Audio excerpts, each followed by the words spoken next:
I just need to write this out because it's either the beginning of a breakdown or something worse. My twin sister, Eliza, died 2 weeks ago. Car accident. Instant. No one's fault, just wrong place, wrong time. I was the first to get the call. My parents were out of the country, and her phone was still listed under my name from when we were 17. That's how I knew so fast. I've felt like half a person since. Eliza and I were close. Not in the finish each other's sentences way people expect from twins, but real, solid close. We talked almost every day, even when she moved out last year to live on her own in this old Victorian duplex across town. She loved that place, said it had history. I said it had drafts and ghosts. She laughed at that. Anyway, the funeral happened. I gave the speech. I cried so hard my nose bled. I've been trying to move on, but every time I pick up my phone, I expect to see a new text from her. A meme, a dumb inside joke, a miss you. I keep forgetting I'll never get another one. Except I did. 2 days ago at 3:12 a.m., I got a voicemail from Eliza. Yes. After she was buried. At first, I thought maybe someone was messing with me. Someone hacked her number or cloned her voice with AI or something. But the call log showed it came from her phone number. The contact photo even popped up when it rang. I didn't wake up in time to answer it, but the voicemail is still on my phone. It's 38 seconds long. I've listened to it maybe 50 times now. I've transcribed it below, word for word. Claire, are you there? I don't know where I am. I thought I was just dreaming, but it's cold and it smells like earth. I think I'm underground. Please don't let them put me down here. They made a mistake. I'm not dead. Claire, I'm not. A loud thud like something hitting the phone. He's coming. Don't trust the man with no eyes. Voicemail cuts out. I wish I was lying. I wish this was some sleep-deprived hallucination. But the voicemail is real. I downloaded it, played it for my roommate, who turned white and told me to get that shot away from him. The weirdest part?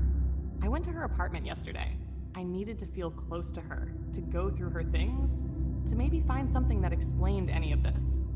But when I got there, the place was completely cleaned out. Not in a family picked up her stuff way. In a no one has lived here in years kind of way. The landlord swears no one named Eliza ever lived there. I showed him the lease she signed. He looked freaked out and told me it wasn't even their lease format. He let me in the unit anyway. Dust everywhere. Cobwebs, no furniture, nothing to prove anyone had ever lived there, except one thing. In the center of the empty living room, someone had carved a message into the wooden floorboards.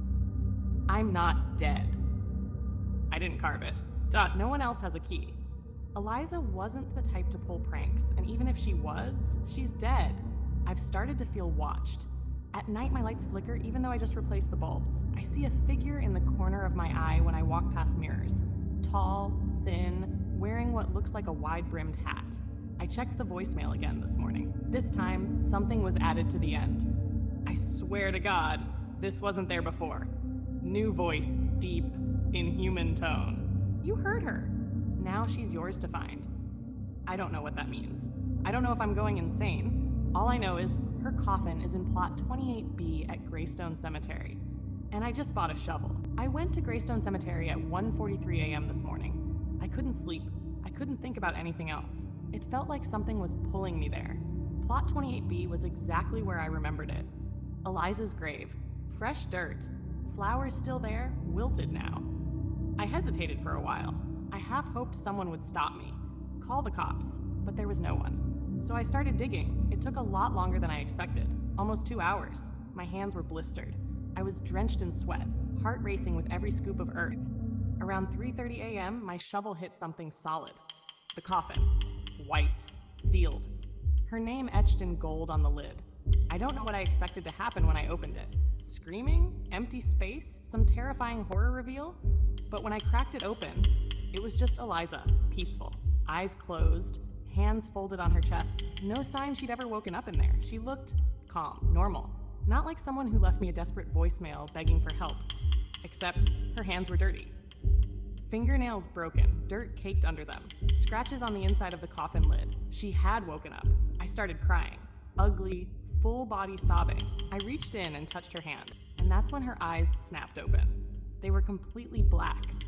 No whites, no iris, just endless darkness. And then she smiled, wider than a human mouth should stretch. She whispered, "Too late, Claire." And then something dragged me back, like physically pulled me away from the coffin, threw me onto the ground. The air got ice cold. I couldn't breathe. The trees around me shook like a storm had hit only this one grave. I heard her laughing, not from her body, but from the woods. Then it all stopped. The coffin was closed again. No scratches, no dirt, just like before. Now I'm home. I have no proof, no pictures, no recording. I dropped my phone in the hole when I was pulled back. When I got home, it was sitting on my bed, with another voicemail. This time, it's only 4 words. "He's in the mirror." That was 10 minutes ago. I haven't looked in any mirrors since I played it. Not my phone screen. Not the hallway one near my door. I'm writing this in the dark with my back to the window because I swear something is behind the glass and I'm too scared